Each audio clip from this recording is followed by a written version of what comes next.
อ้ายเจ้าน่ะสูงอยู่บ่สูงหั่นแหละเออสูงกว่าเจ้าอยู่จอยผู้ขับรถนะบ่ นี่เพราะว่าบ่แม่นเชื้อสายไล่รองเดียวกันได้บ่เวียงแล้วเพิ่นเก็บมาโฮมกันล่ะผู้หนึ่งน่ะสายพันธุ์ต่างกันแล้วผู้สูงผู้ต่ำเนาะเฮาก็บ่ได้ตั้งแต่เกิดเนาะ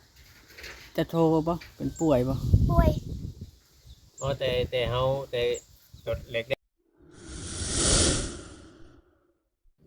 ฝากติดตามเบาโอลิแหน่เด้อพี่น้องเบิดสุปูสุคนสบายดีเด้อพี่น้องถ้าสบายดีล่ะพี่น้องเบิดสุปูสุคนเบิดสมองสุบอนพี่น้องมื้อนี้อยู่กับเบาโอลิพี่น้องมื้อนี้เบาโอลิมาหาน้องพอลลี่พี่น้องเลยเนาะเป็นเด็กน้อยกำพร้าแต่ว่าเราเกิดโดนแล้วพี่น้องเนาะ28 29ปีแล้วหั่นแต่ว่าเราพ่อแม่ก็บ่อยู่พี่น้องเนาะบ่อยู่บ่ยังว่าซั่นซะแต่เรื่องเล่าวชีวิตของเราก็น่าสงสารหลายแหละก็เฮาสิไปสัมภาษณ์เราโดยตรงเนาะพี่น้องเนาะบาบอสเคยถ่ายไป2 คลิป 3 คลิปแล้วล่ะเนาะพี่น้องเนาะเรื่องเล่าวของเราก็น่าสนใจให้ FC สนใจอยู่ดอกพี่น้องเนาะเป็นหมู่บ้านใกล้ของบ่าวลิเองนี่แหละอยู่อาศัยอยู่น้ำหมู่อยู่น้ำผู้อื่นว่าซั่นซะยามผิดกันเขาก็ให้ยามบ่ถือกันเขาก็ด่าหั่นแหละมันก็ธรรมดาของโลกมนุษย์เนาะพี่น้องเนาะตอนแพงกันก็แม่นอยู่พี่น้องเนาะแต่ว่าพอแม่ตายแล้วก็บ่มีที่พึ่งบ่มีที่พึ่งพาอาศัยเนาะไปเบิ่งน้ำกัน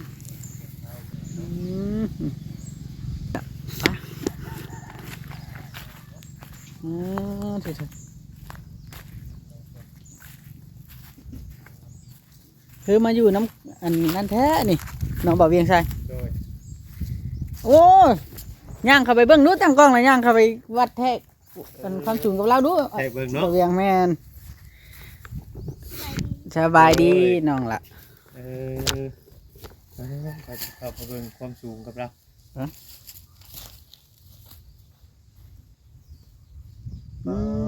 ขนาดเฮาน้อยอยู่แล้วยังน้อยกว่าเนาะ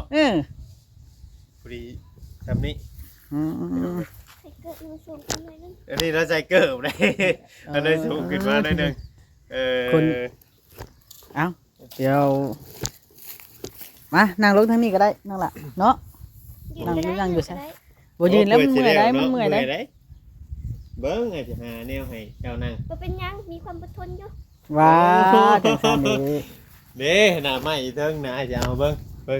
หรือว่าโจมขึ้นนั่งอยู่เทิงบ่บ่เวียงนี่แล้วก็เอาขึ้นช่องเพิ่นอ้าวเพื่อสิได้เอาวะนั่งลงบ่เวียงชายจักก็ได้เจ้าจะว่าดิเป็นนี่เกิบนั่งหยังก็ได้ดอกเ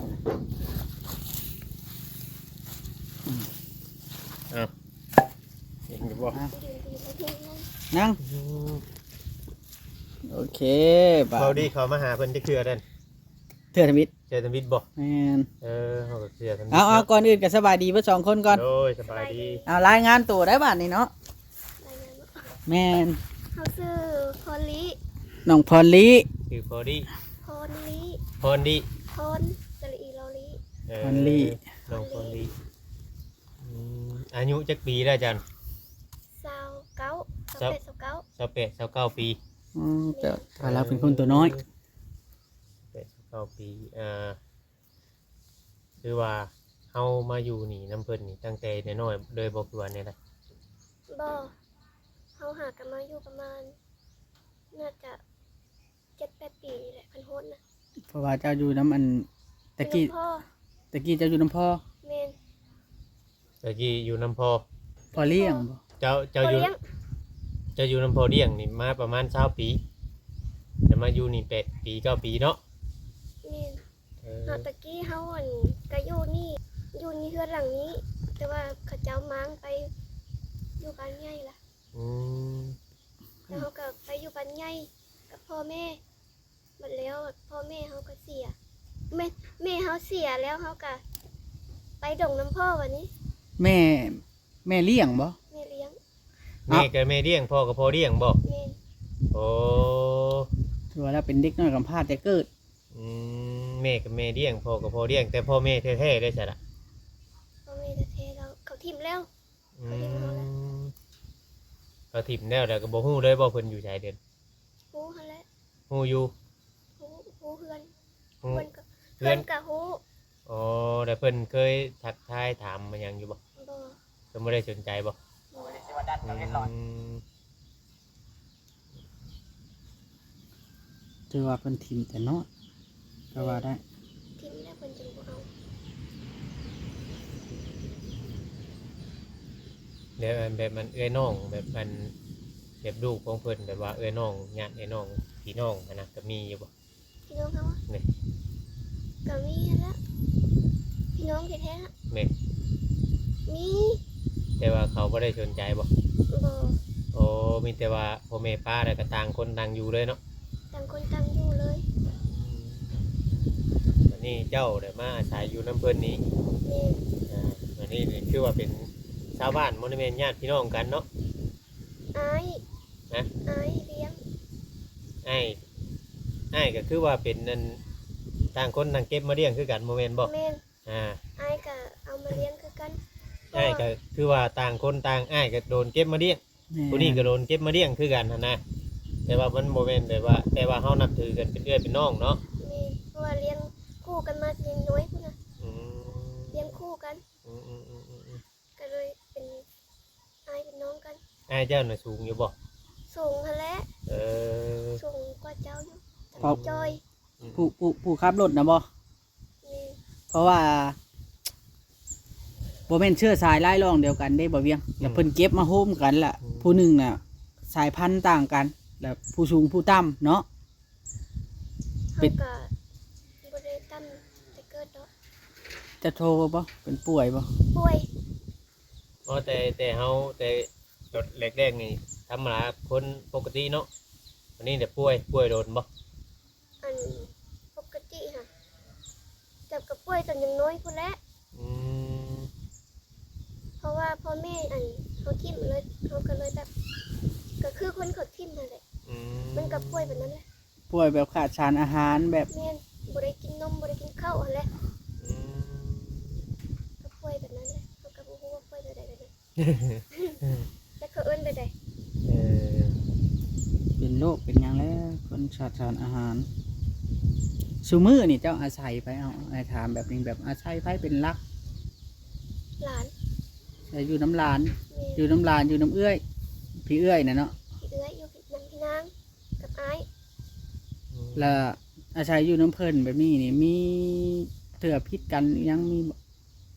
ก็มีแหละคนมันอยู่นำกันหลายคนก็มีบาดพิษบาดบ่หั่นแหละ ลำบากใจบ่ ก็ลำบากใจอยู่ แบบว่าเฮาเว้าง่ายถ้าเฮาดูเฮือนเพิ่นนอนเฮือนเพิ่นเนาะ แม่น มันบ่เป็นส่วนตัวว่าซั่นซะเฮาก็ถือว่าเกิดได้ใหญ่มาแล้ว เคยมีอัน YouTube มาถ่ายอยู่บ่ก่อนหน้านี่ก่อนหน้าเขาบอสเข้ามานี่บ่เคยบ่ เคยคำว่าอันตอนอยู่บ้านนะ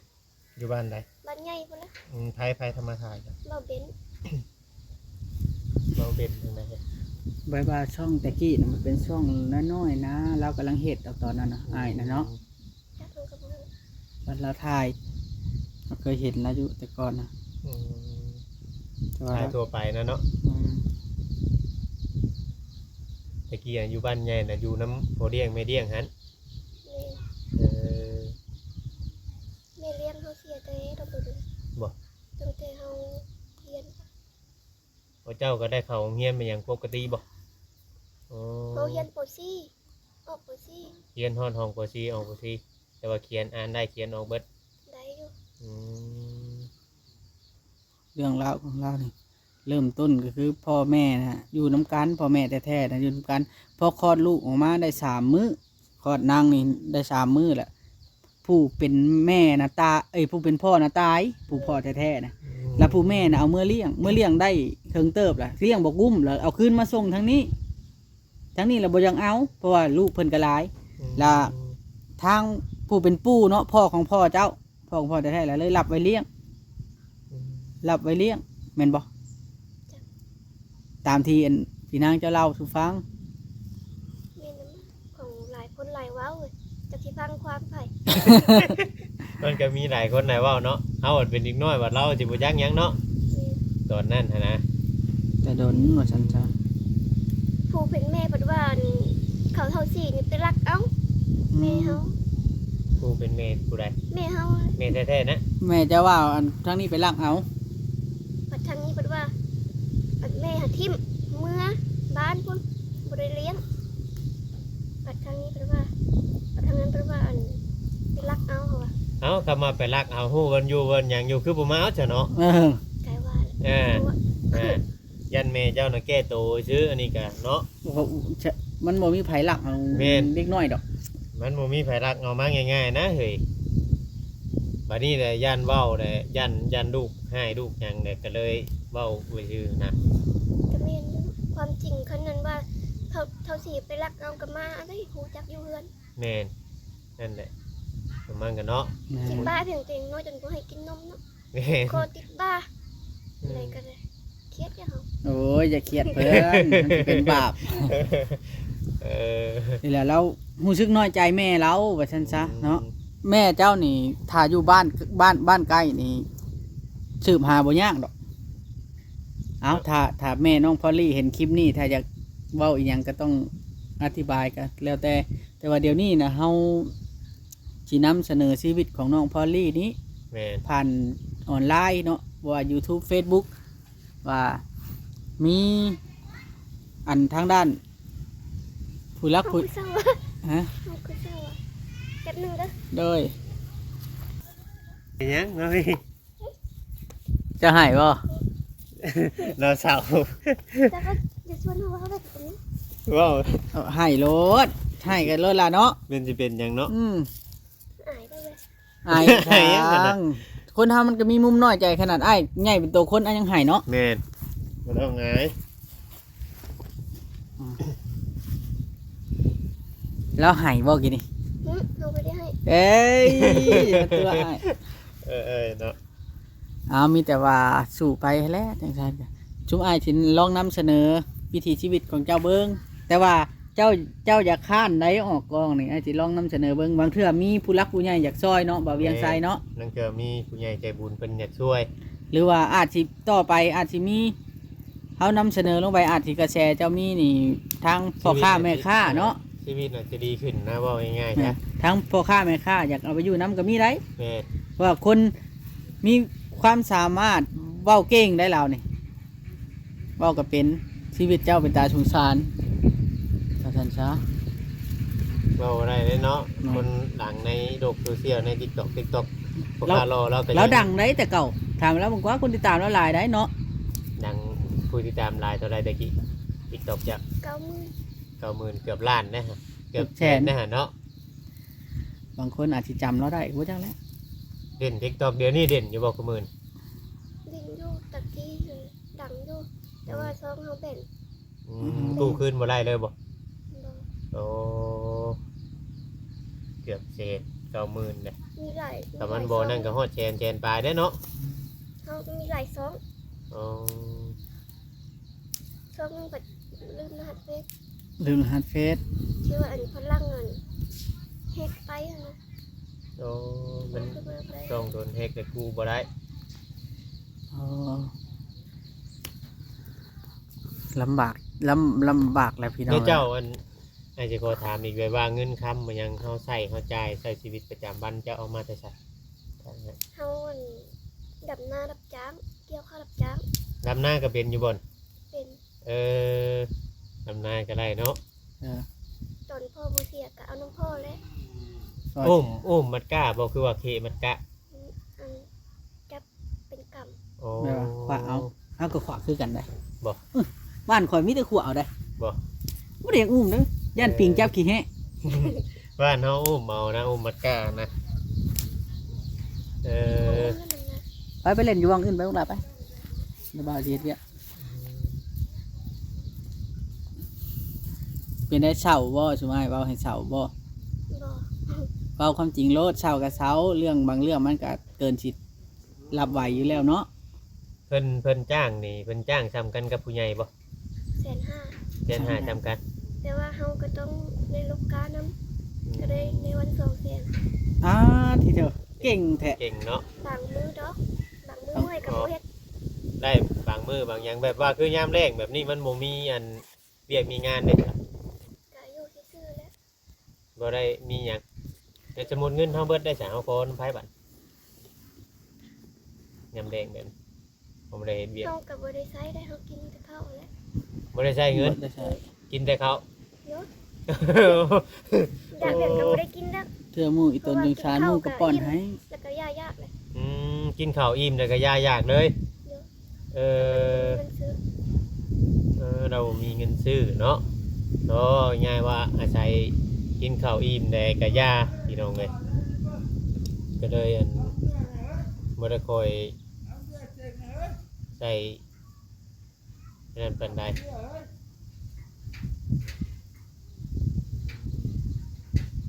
เราเห็นยัง เอามักเดือแล้วอะ โอ้โหเรือมันเรือน้อยเล็กน้อยขึ้นน้องเรือให้คือว่าปัจจุบันนี่นะย่ามถ้าเป็นย่ามแดงนี่คือว่าเงินค้ำมันยังเบิดนี่คือว่าถ้าว่าสิ่งที่เนี้ยจำเป็นจังขอน้ำนางบ่มือกินคือว่าเนี่ย บ่กล้าขอได้เฮา บ่ได้กล้าขอบ่ อืม เออเอาเป็นเชื้อผ้าหนะเพศสมมุติว่าเจ้าอยากได้ไม้ได้ครับ เฮาหาเอง อืม คันนั้น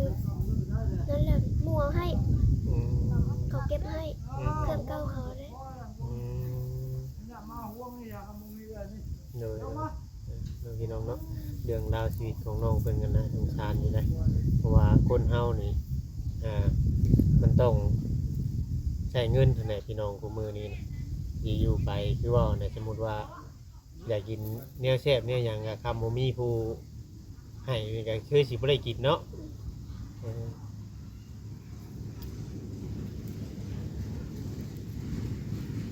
เกิดบางทีคิดมากกับแบบน้อยใจเนาะน้อยใจขึ้นท่ออยู่บ่ ท้ออยู่ท้อแล้ว ท่อเนาะยังดีแต่ว่าอ้ายก็เพิ่นก็ฮักกับเพลงเนาะ แพงอยู่เราบ่ได้หา เออดีแต่ เรา ว่า บ่ได้เฮ็ดหยังให้เราให้ ก็มีบาดพิดเถียงกันอยู่เล็กน้อยจะภัยจะเบาตอนจะคือว่ามีบาดพิดเถียงกันคนอยู่ร่วมกันหลายคน ก็เพิ่นหั่นแหละ เออเพิ่นกั้นห้องให้เจ้าบ่เพิ่นกั้นห้องให้บ่ บ่ก็อยู่แบบนั้นแหละนอนแบบนั้นเลยเด้อ โอ้ บ่ได้กัน บ่ได้กั้นเลย บ่ได้คันกันคัน คือว่าช่วยเหลือตัวเองนั่นบ่ ฮะ เจ้านี่คือว่าช่วยเหลือตัวเองมาโดยตลอดบ่แต่ว่าบ่ได้ว่ามันบ่มีผู้เพิ่งได้ว่าสิว่าพ่อมันหยังเพิ่นก็เสียบ่ได้เนาะตอนนี้นะ แม่น อืมแต่ว่าพ่อยังบ่เสียแต่ก่อนนะขออยู่เงินคำน้ำพร ขอ โอ้ เราเอามาแต่ดงเราก็เอาให้ อืม เทื่อแสนเทื่อ2แสน3แสนสูงสุดก็เป็นพันก็ได้ 4,000 บาท เพิ่นไปเฮ็ดหยังอยู่ดงนั่นล่ะ เราก็ไปพ่นยา รับจ้างตัดหญ้ากรีดยางพวกนี้นะ อืม แม่ เห็นปะ บัดนี้ตั้งแต่พ่อเสียเนี่ยเคยเห็นได้เงินเป็นพันเป็นหยังเป็น2-3แสนเอออย่างไรก็โทรว่าค่าแฮงเจ้าของไปลำหน้ายามนั้นน่ะซื่อเนาะ แม่ บ่เพิ่นว่าคำน้องสิไปโกนมันโกนหยังก็มันเป็นงานที่หนักเลยเนาะเว้าดีเนาะ นัก บ่ได้ เพิ่นเฮ็ดบ่ได้ หรือว่าไปอยู่ตามร้านอาหารนั่นหยังก็บ่ได้เพราะว่าน้องเขาบ่อยากเอาน้องเพิ่นเข้าใจบ่ แม่น น้องบ่เพียงใช่ ไปสิโทรหา เจ้าก็น้อยใจอยู่บ่น้องล่ะ น้อยใจบ่ น้อยใจ เฮาก็ต้องยอมรับความจริงแล้วก็สู้ไปเนาะ ความรู้สึกตัวนี้น้อยใจตื่นเต้นเพราะ ตื่นเต้นเพียงตื่นเต้นชุมอ้ายมาหานี่บ่ แม่ ชุมอ้ายสิมาหาดูได้คันชุมอ้ายมานะ อายก้องเพราะ บ่ให้ติคันชุมอ้ายมาหาดูนะอย่าให้เด้อ มีแต่ว่าบ่ต้องให้น้องดานี่อายกล้อง โดย เข้าไปโลดเพิ่นมีอ้ายๆแต่ละคนเข้ามาทายมาหยังบางเทื่อชีวิตน่ะสิดีขึ้นเนาะ ต่อไปนี่อ้ายสิชวนหมู่มาหลายกว่านี้เนาะ แม่นให้ เขาแบบอายนี่และก้องเนาะ ยังมาเล่น TikTok ได้ ตอนนี้ก็ ซะ ยังสั้นเส้นอยู่เลย มาเล่น TikTok ได้ซะ เป็น TikTok แล้วเขาเล่นคนเดียว อืม ทำกับอายเลย บ่มีไผถามติ แม่นมันบ่เป็นหยังดอกอันนี้ก็เฮามาอยู่แบบถ่ายแบบ แบบอ้ายแบบน้องเนาะแบบคิดไปง่ายๆแบบคนกันเองเขาบ่ต้องเก่งหยังแล้วก็นั่น อืมแต่ละมื้อตื่นมาจะเฮ็ดหยังแหน่เฮ็ดบ่ ล้างถ้วย ล้างถ้วยพร้อม เท่าแต่ล้างถ้วยแล้ว ล้างแล้วบ่มื้อนี้ ล้างแล้ว ไอ้ กว ไว้ ดเพื่อนกวดหยังเด้ บ่ผมบ่ได้กวาดเลย บ่ได้กวดบ่ ว่าง่ายแบ่งหน้าที่กันเฮ็ด เพราะว่าคนเรือนมันหลายเด้ อืม เป็นสาวเลย เห็นเช้าคนเพื่อนนี่ กันมาคบกันก็เป็นสาวพุ่นแหละตอนนี้ อ๋อ อยู่ร่วมกันกัน13 คน ไปอยู่กันแบบไรอ่ะน่ะ เพื่อนหลังน้อยๆเนาะ บัดเพิ่นมานอนเนี่ยเพิ่นนอนอยู่ไสอ่ะน่ะเช้า ฉัน คน ฉันเฮากับบ่เคยมานอนนี่แล้ว เขาเป็นหลายคนเลยฉันก็บ่ออกมานอนนอกเลยมา13 คน นะบ่เวียงถือว่าสัมภาษณ์น้องนี่ก็ถือว่าเฮิงเติบแล้วในคลิปนี้นะ โดยก็คืออันอยากได้อันเรือนชานเป็นของตัวเองอยู่บ่ อยากได้อยู่อยากคิดอยู่กับไปได้ก็ได้ เอ้า บ่แบบว่าหลังน้อยๆดันหลังน้อยๆก็ทัดหัดพอได้อยู่หั้นแหล้ว อยากได้อยู่ อืม เพราะว่าในเมื่อเฮาอยู่กับเพิ่นก็แม่นอยู่เทื่อตอนบ่ผิดกันเนาะ นี่ ตอนบ่ผิดกันก็แม่นเพราะว่าเดี๋ยวนี้นะเจ้าบ่มีที่พึ่งพ่อจะตายได้บ่ได้กี่มื้อเองเด้นี่แม่นบ่ นี่ ฮอดเดือนแล้วยังน่ะบ่ ยังประมาณ2 อาทิตย์นี่แหละ กำลังตายได้พอแล้วนะ โอ้ พอเลี้ยง อันผู้เพิ่นเว้าอันบ่ แม่น อืม แล้วไผ่มงคลก็ยังบ่ยังออกเลย โอ้ เบิดที่พึ่ง หลังจากนี่แหละ หลังจากที่พ่อเราเสียเนาะเปิดปีเพิงคือว่าเนี่ยพี่น้องขายคุณเดี๋ยวท่านเนาะแต่เดือนจะ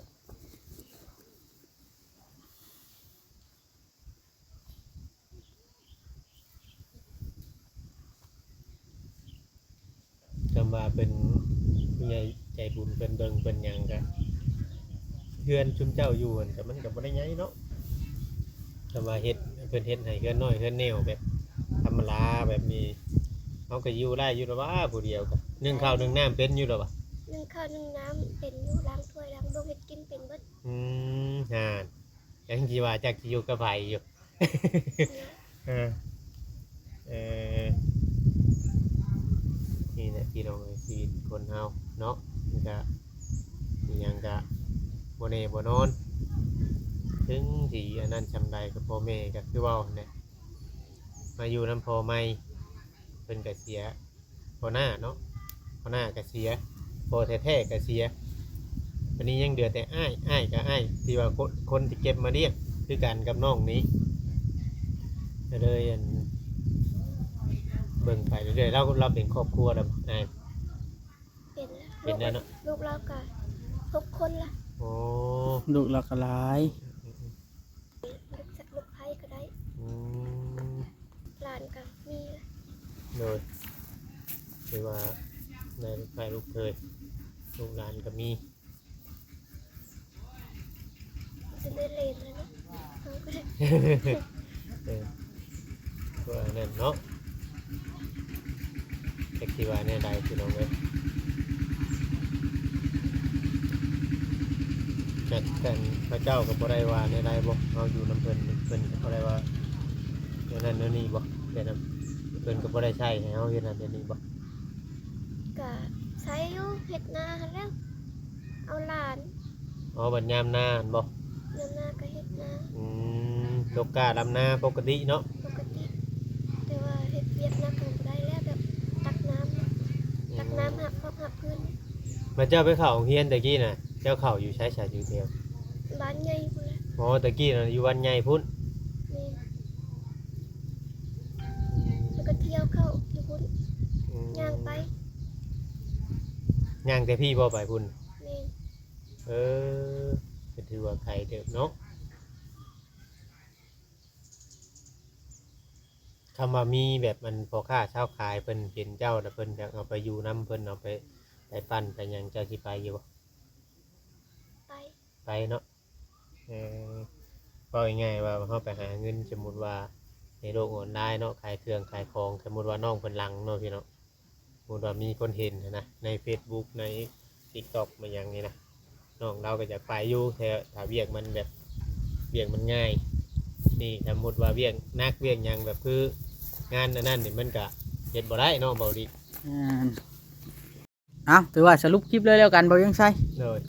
ในคลิปนี้เนาะก็คือตามที่น้องเพิ่นได้เล่าแล้วพี่น้องน้องเพิ่นก็ถึกปะถึกทิมแต่น้อยแล้วเลยอีร้องจองจ้อยบ่มีนมกินแล้วเลยเฮ็ดให้น้องเพิ่นนี่เจ็บป่วยก็เลยเป็นคนที่บ่สมบูรณ์ว่าซั่นซะก็เลย29ปีแล้วก็ยัง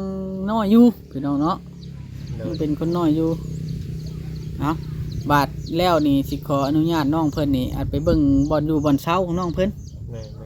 มื้อนี้เนาะ ๆเลย เพราะว่าอยากให้ผู้รักผู้ใหญ่เพิ่นได้เห็นว่าบ่อนอยู่บ่อนเช้าเพิ่นเป็นจังใดเพราะว่าอยู่บ่อน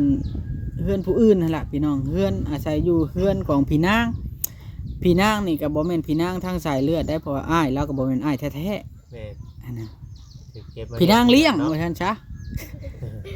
เนาะโอเคบัดนี้บ่ยังใช้น้องพอลลี่จังใดก็อยู่ดีมีแฮงเอาขอจบคลิปไว้เพียงส่ำนี้เด้อสบายดี ไป